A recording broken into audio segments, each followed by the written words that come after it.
नमस्कार. आजचा जो ज्वलंत प्रश्न आहे, ॲलर्जिक सर्दी किंवा वारंवार सर्दी होणे.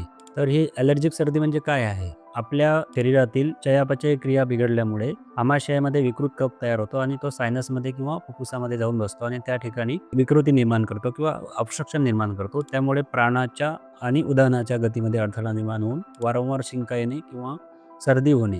आता शिंका किती येऊ शकतात? तर दिवसाला 500-500 शिंका येणारे सुद्धा पेशंट आहेत आणि याची योग्य ट्रीटमेंट न झाल्यास यामधून भविष्यामध्ये ॲलर्जिक अस्थमा किंवा ॲलर्जिक ब्राँकायटिस, ब्राँकिएक्टेसिस किंवा मायग्रेन असे आजार उत्पन्न होतात. तर पेशंट कशा स्वरूपाचे असतात? हे जे ॲलर्जीचे पेशंट असतात हे वर्षानुवर्षे औषध खात असतात. दिवसाला 400, 500, 200 कंटिन्युअसली शिंका येणारे पेशंट आहेत. एक रुग्ण असा होता, की त्याला दर सेकंदाला 2 शिंका यायच्या आणि कंटिन्युअसली रात्रंदिवस अशा पद्धतीची त्याला ती ॲलर्जी होती. हा जो रुग्ण आहे हा एक 6 महिन्यामध्ये माझ्याकडे पूर्णपणे बरा झाला. तर याची योग्य ट्रीटमेंट जर केली आपण, तर हे पूर्णपणे बरं होऊ शकतं.